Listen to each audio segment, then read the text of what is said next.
Spoilers ahead. Watch out, and take care. The movie begins in 1974 Northern Ireland. The stage is set with intrigue, as two mafia members enter a local bar, oblivious to the impending danger orchestrated by the cunning criminal, Doireann. Alongside her brother Curtis and associates Harry and Ron, they execute a sinister plan involving a strategically placed bomb. A twist of fate occurs when Doireann spots innocent school children near the danger zone, desperately urging them to flee. Tragically, the bomb detonates, claiming the lives of both the mafia and innocent children. Quickly escaping in a getaway car, Doireann, Curtis, Ron, and Harry set the stage for the unfolding narrative. The focus then shifts to Murphy, an elderly man with impressive shotgun skills engaged in a friendly competition with the local sheriff, Vincent. After triumphing, they discuss the escalating crimes in the town. In the evening, Murphy enters a bustling bar, holding a circled photo of a person, none other than the renowned singer, Bart, introduced by the bar's announcer. As Bart captivates the audience with his talents, it becomes apparent that Murphy's purpose extends beyond enjoying a couple of beers. Driving to a secluded spot, Murphy reveals Bart trapped in his car's trunk. Armed with a shotgun, he leads Bart to a hillside, instructing him to dig. The truth unfolds as Bart realizes the area is a graveyard for Murphy's victims. In their final conversation, Bart reveals a troubled past, but claims to have left it behind. Reflecting on his words, Murphy takes a dark turn, abruptly ending Bart's life and burying him in the makeshift graveyard, marking it with a macabre tree. The chilling realization dawns: Murphy is a hit man, a remorseless executioner driven by monetary gain. He seeks refuge at his manager's house, where Josie warmly welcomes him. She not only inquires about his favorite dish, but also pledges to prepare it for him. The ambience shifts when a new team member, Kevin, displays impatience by grabbing bread from Josie's basket, prompting Murphy to comment on the impulsive nature of youth. Meeting with Robert, Murphy divulges the completion of the assigned task, and observes Kevin leaving in his car. Seizing the moment, he suggests entrusting all future contracts to the young man. Murphy, unveiling the darkness in his past since his wife's death, expresses a desire to cease the killings and embark on a different path. He discloses his late wife's aspiration for him to lead a more virtuous life, aiding and caring for others. This revelation startles Robert, who queries him about his future plans. Murphy unveils a surprising aspiration: to pursue farming and cultivate a garden. Acknowledging Murphy's decision, Robert hands over payment for the completed contract, bidding him farewell. The next day, Murphy initiates his newfound venture into farming, clearing the field and acquiring various seeds in town. He extends his social circle by sharing dinner with kind neighbor Rita, bonding over his late wife and their shared memories. Venturing into the neighborhood, Murphy encounters Moya, a young girl fishing on a bridge. Offering a helping hand, he provides a handkerchief to assist with the nylon string. During their interaction, he learns of Moya's task to catch a fish for dinner. However, the situation takes a poignant turn when she accidentally drops her food box in the water, revealing wounds on her neck. Attempting to conceal the truth, she runs away, leaving Murphy to ponder the mysteries surrounding the young girl. He seeks out Moya's mother, Alara, at her workplace, a local bar where she serves as a bartender. He commends her skills and explains the lunchbox incident involving Moya, shouldering the blame for distracting the child. Alara, understanding and appreciative of his honesty, accepts the explanation. Later at night, as he exits the bar, he encounters Moya, who contemplates running away. Informing her that he has already clarified the lunchbox mishap with her mother, he finds the girl silent, and walks away. Unexpectedly, Moya decides to follow him. However, upon reaching his house, Murphy senses danger, as Curtis, the uncle who was part of the initial bombing plot, appears outside. It becomes apparent that something significant is in the works. The next morning, he brings a food basket for Moya, and hands it over to Alara. Concerned about the girl, he questions her, and she hands him a bullet. When asked about the bruises, Moya remains tight-lipped. Curtis arrives, causing Moya to rush inside. Curtis, in a disrespectful manner, requests food supplies from Alara, and indirectly accuses Murphy of inappropriate behavior, before leaving with the provisions. Murphy confronts about Curtis's identity, and Alara reveals their connection through marriage, expressing a desire to be rid of him. Murphy shows Robert the bullet from Moya, and seeks help in dealing with Curtis, citing the harm inflicted on the little girl. Despite learning about Curtis's threats, Robert declines assistance. Undeterred, Murphy begins to shadow Curtis, hinting at a brewing confrontation. On the way home, Curtis encounters Murphy, who offers to drop him off. During their conversation, Murphy reminisces about his own enthusiasm for shooting in his youth, and inquires about Curtis's interest in guns. Murphy claims to have a unique collection of rare ammunition, and reveals a hidden firearm in the trunk. As Curtis gets distracted, Murphy drives him to the forest with the intent of disposing of him. However, the situation takes a dangerous turn as he attacks Murphy with a knife. Although Murphy manages to shoot him, the gun malfunctions. In a surprising twist, Kevin appears and shoots Curtis in the head, divulging that Robert instructed him to keep an eye on Murphy. The plot thickens as alliances and motives become increasingly complex.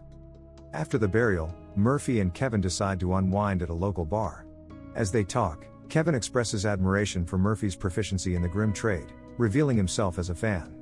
However, he admits that while he also takes lives for financial gain, he can't match the body count Murphy has amassed, deeming it borderline psychotic.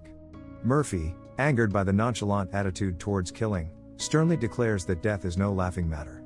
He warns that if he ever catches him mocking someone else's demise, he'll unleash a beating. 2 days pass, and Curtis fails to appear at their usual meeting spot. Growing concerned, Deeren decides to search for her missing brother. She arrives at Alara's house, inquiring about Curtis.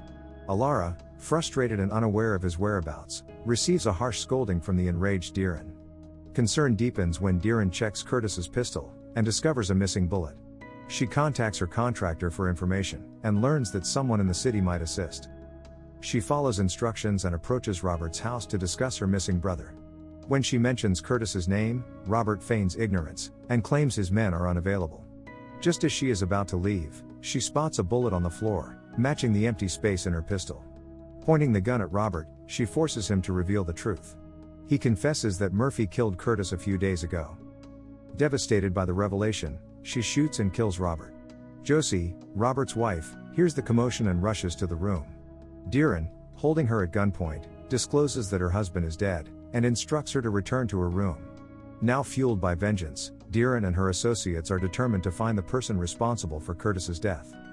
Meanwhile, Murphy and Kevin, learning of Robert's demise from Josie, calm her down, and assure her that they will handle the situation. She reveals that a woman aggressively inquired about Curtis, leading the men to suspect that someone seeks revenge for his death. In response, they destroy all evidence of their past and upcoming plans, and advise Josie to call the police, as the specter of revenge looms over them. As the bad guys scour the town in a relentless pursuit of Murphy, Deeren grows desperate for clues about his whereabouts. She urges Harry to pose as Murphy's nephew and visit a shop, successfully obtaining Murphy's correct address from the unsuspecting shopkeeper. However, their covert mission is interrupted when Sheriff Vincent questions Harry's presence in the city, casting doubt on the legitimacy of his claim as Murphy's nephew. Undeterred, the group reaches Murphy's house, discovering war photos that hint at his troubled past. Simultaneously, Murphy senses something amiss as he approaches his home, and urges Kevin to stop the car. The two observe the activities at the house from a nearby location. During this wait, Kevin shares his own journey, running away from home, winning a bar fight that caught Robert's attention, and ultimately leading to his employment. Murphy opens up about his transformation from a war-hardened soldier to a killer after his wife's death, when Robert entered his life. The next morning, Deeren, furious at Murphy's absence, takes out her frustration by damaging his car. Kevin, witnessing the scene, aims his gun at Deeren, but Murphy intervenes, preventing him from taking drastic action. Meanwhile, Rita, witnessing the confrontation, receives a punch from Deeren after passing a mean remark. Deeren and her associates depart, leaving Rita unconscious. Murphy and Kevin rush to help Rita, carrying her inside her house, and anonymously contacting medical staff for assistance. At Kevin's house, Murphy discovers a burnt newspaper, detailing the Belfast bombing, prompting him to investigate further. He buys the same newspaper from a shop, revealing that Deeren, her brother, and their associates are major suspects in the bombing case. Murphy uncovers the group's hiding location, where they have assembled various explosives. Subsequently, Murphy heads to a citywide football match, attended by the entire population, including Deeren and her associates. Ron discovers that their names and pictures have been published as bombing suspects, causing panic. Despite the suggestion to leave the country, Deeren remains steadfast in her desire for revenge. Amidst the chaos of the football match, Murphy locates Deeren, and shadows her as she heads to the restroom. However, luck eludes him as Deeren approaches from behind, pointing a gun at him.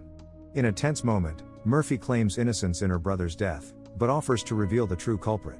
Demanding the person responsible, she strikes a deal with him, to bring them to the bar that night or face dire consequences, a threat to bomb the entire establishment. As evening falls, Murphy confides in Kevin about the plan to meet Deeren at the bar, admitting that he has no choice but to end her life.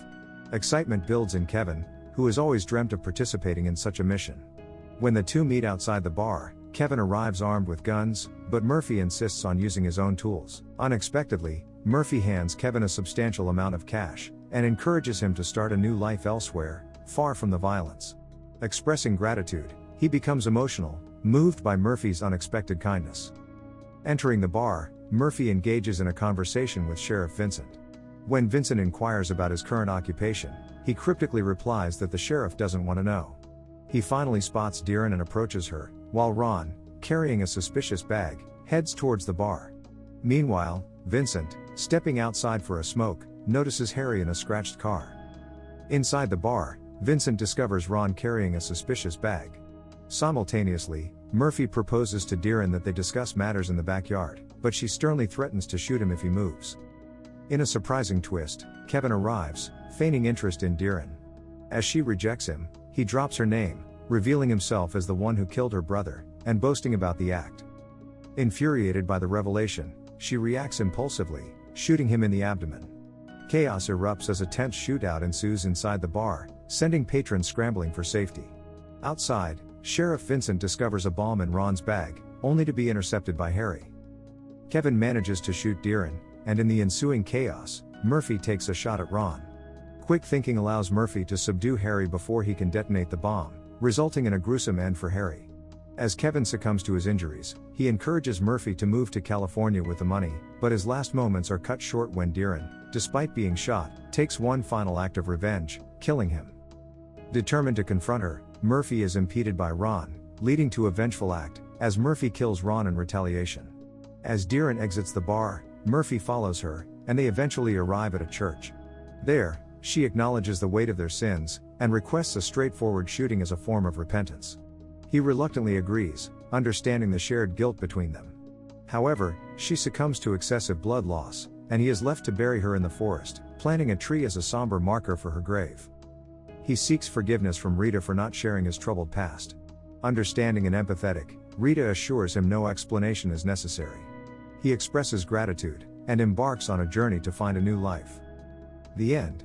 Thank you for watching. Subscribe if you'd like to see more videos like this.